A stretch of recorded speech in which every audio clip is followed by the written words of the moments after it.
Welcome back, everyone. The Board of Trustees of the People's Democratic Party has called for peace and a return to the status quo among fielding members of the National Working Committee. In a statement issued on Friday in Abuja, BOT Chairman Senator Adolphus Wabara expressed concern over the ongoing internal crisis and urged all parties involved to de-escalate tensions for the sake of party unity. Earlier, the National Working Committee of the PDP directed its National Publicity Secretary, Honorable Debo Olugunagba, and the National Legal Advisor, Kamaldeen Adeyemi, to step aside amid an ongoing investigation. This directive follows the NWC's 593rd meeting on Thursday, October 10, 2024. Pending the outcome of the investigation, the NWC appointed deputies to temporarily assume the roles. Moments after, the National Working Committee of the party, headed by its acting national chairman, Umar Damagum, announced the suspension of the party's National Publicity Secretary and the National Legal Advisor. Another statement signed by Debo Olugunagba announced the suspension of the PDP acting national chairman and the national secretary, Samuel Ayaun. On one hand, the PDP's NWC has suspended Olugunagba and Ajibade over allegations of disloyalty and insubordination leveled against them, while in the same breath, there is a standing court order restraining the National Executive Committee and the BOT from sacking the party's acting national chairman, Umar Damagum. Quite a lot to unpack tonight, but to help us make sense of it all, let's speak with Libros Oshoma, a lawyer and public affairs analyst. He joins me virtually. Good evening, Mr. Oshoma. Thank you so much for coming on Politics Tonight. Thank you. Good evening. Thank you. Thank you for having me. Right. So, it's going to be a mashup of different issues tonight, but let's start with PDP crisis. What exactly is happening with the PDP? The National Working Committee has announced the suspension of Debo Olugunagba and the National Legal Advisor. Another statement signed by Debo Olugunagba has announced the suspension of Umar Damagum. I mean, a lot is happening. So how do you describe all that has transpired in the last 24 hours? What is happening to PDP is likened to what happened to it in 2015, when for the first time, after they said that they were going to rule for 60 years, for the first time, it dawned on them that they were in opposition. It took the likes of Wike standing by them and rescuing the soul of the party from the hawks that sold the party. So, some members who left APC to join PDP, people like Modu Sharif, then, if you remember, there was a ping pong between the Federal High Court in Abuja and the Federal High Court in Accra. And eventually the Supreme Court came to their rescue and recognized the McAfee-led faction of the PDP, and that's how it was rescued. And then I described it as an opposition party syndrome. But unfortunately, the PDP to date had not been able to recover from that crisis, because people, the elders of PDP who benefited immensely from PDP, you would have expected that they would stay to steer the steering of PDP back to its ebullient and robust shape. But it's unfortunate that PDP had no savings even while in government. You expect people like former President Olusegun Obasanjo, he tore his PDP membership card and stopped partisan politics. People like the former Vice President Atiku Abubakar, you also expect them to play a key role. But unfortunately, they are like what you would call, how do I describe it now, concessionaires to PDP. So they leave, then 4 years they come to contest, under the platform. So we have not really been able to feel his impact. People like Goodluck Jonathan, I think because of the disappointment and the the conspiracy against him in PDP, and when he lost that election in 2015, since then he's not been very active in PDP. So that leaves PDP in the hands of Wike and co. And that's the ping pong you're seeing them playing now. The suits that the judgment in favor restraining the PDP from sacking Damagum didn't start today. If you remember, May 3rd, the same Justice Lifu granted an interim order pending the hearing and determination of the interlocutory application, restraining the PDP from sacking his acting national chairman, citing copiously, I think, provisions of section 43, 45, and 60, 64, 66 of the PDP constitution, which spells out how a national chairman can be elected, in the event of a vacancy. And that interim order had been maintained until when an interlocutory, injunction was now granted restraining. The interlocutory injunction was granted in May, pending the hearing and determination of the final suit, which was eventually determined in favor of Damagun, in favor of Mena, the senator that filed the suit. And then also, the court also dispensing with the opposition to the suit on grounds of local standing. So what that means, basically, is any action taken, against that order amounts to a nullity. Because that order did not just come today. That order was first granted in May. So, because also I hear that some persons are saying that PDP, the acting national chairman, had been removed before the court order.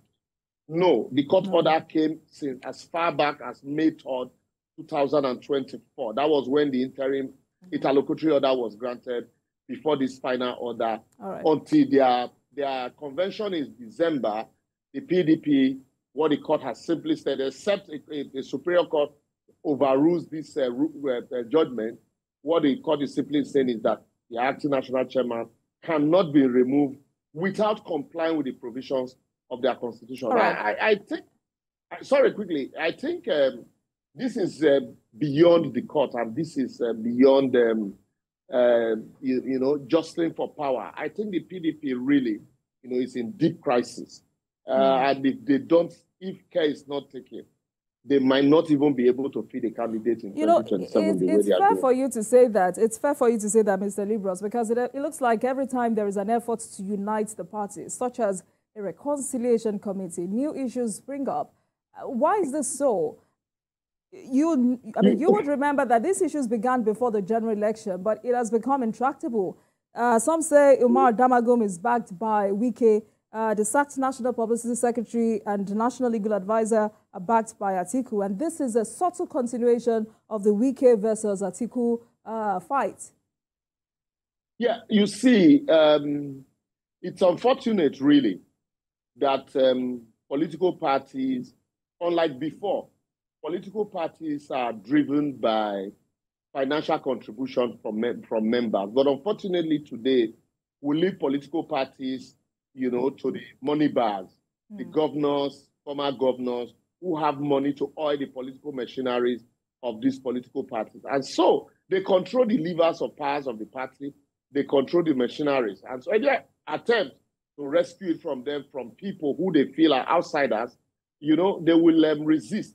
You also remember, let me take us down memory lane, you also remember that when immediately after the election in 2015, during that crisis, the likes of Atiku left the PDP. They were not in PDP. They subsequently came before 2019 to contest. And so people like Wike felt, look, this is a party we rescued. You can't just come from outside to take over the party from us. But at the same time also, the party itself, handed its reign to Wike because as governor of Rivers State, he was almost like the richest governor, commanded five other governors, and then it was like they were on a photo ops. You see them wearing ashwebi everywhere, So for a man, you have handed over the reins of your party to. What do you expect? When the former leaders of the party, imagine a party the party that ruled Nigeria from 1999 consistently in 2015, not having savings, not even in the moment they were out of office, the PDP collapsed like a pack of cards. And so they were looking for money bags that will rescue them. If the PDP were a party that members subscribed to financially, then it would have been easy for them to consistently maintain, the tempo, even though they were out of office. So it was like, and then also, you have a lot of politicians in Nigeria today who do not like to play opposition. Remember, Doyo Okupe said he's not comfortable playing opposition.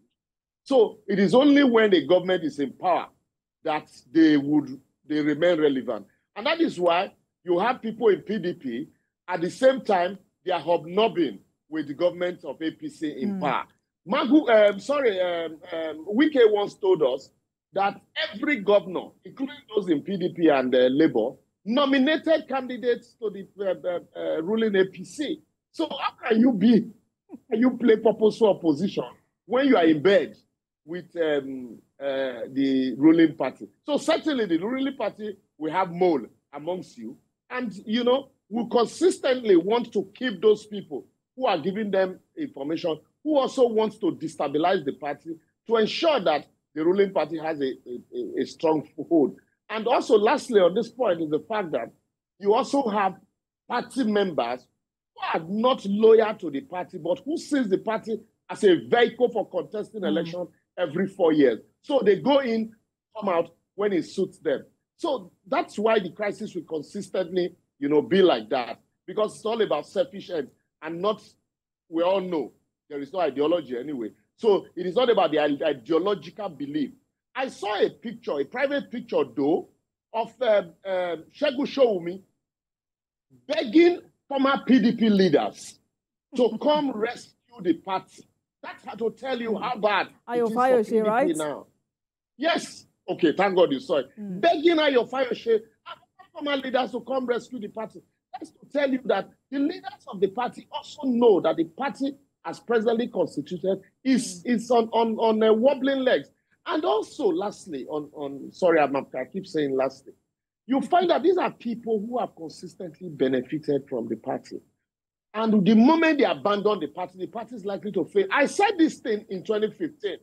The moment PDP was out of power, I said PDP leaders, the elders, to leave the stage and become advisors, apologize to Nigerians for the misgovernance of 16 years, then bring up new leaders who will lead the party, you know, and be able to contest and give the ruling APC a run for their money. But they didn't do that. And so for 8 years, the APC kept taunting them. Oh, the rot of 16 years cannot be cleaned in 8 years. The rot of 16 years cannot be cleaned in 8 years. If PDP, anytime PDP attempted to criticize APC, APC will say you tried your time and you didn't do it well.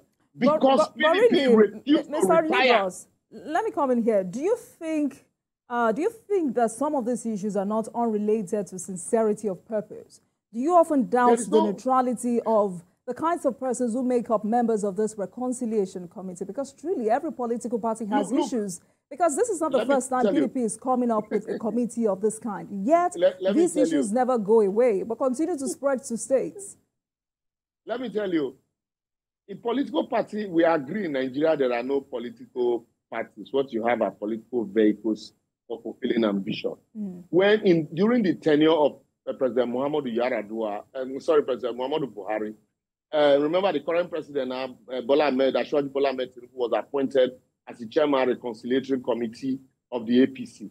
And I said then that even Tinubu himself needed to be reconciled to the party. That's the way PDP is today. Some of the persons who are appointed to reconcile the party need reconciliation themselves. So when you now talk about reconciliation, what you have are people just come together for the purpose of using the vehicle to get to where they want to get to. The moment you get to that end and the vehicle can no longer serve you, they disembark and then just sit down. And that is why you have to beg people to come rescue that vehicle that gave you the opportunity. And then also because they also had thought that they would be able to rescue power from Buhari in 2019. So rather than leave the stage, they consistently remained there and relegated the young ones that they should bring up.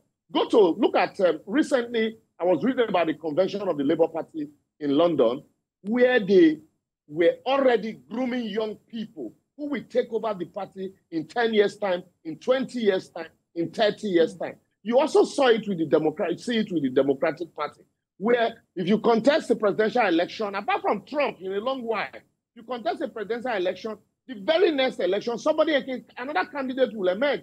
But it is only here that a candidate will consistently be contesting election on the platform of a particular party.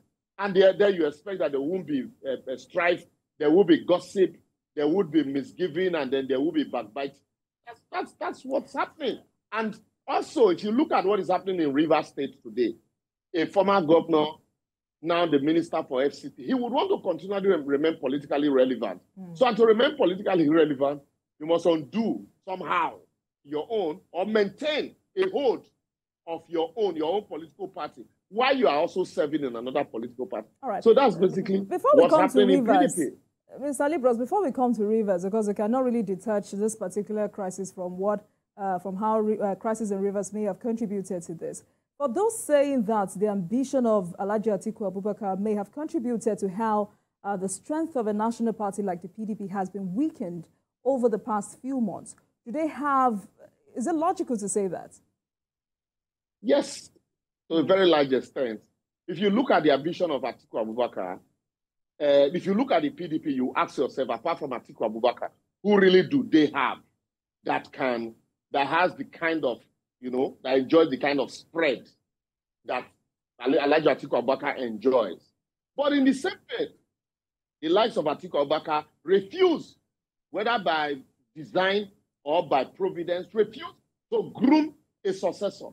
And that's what politicians do here. They don't groom successors. And then they just suddenly wake up one day and say, oh, I've anointed this person to come and go. And the moment the person gets into office, there is crisis. There are no mentorship in our political gathering. You remember, Awolowo, in his days, you could count his,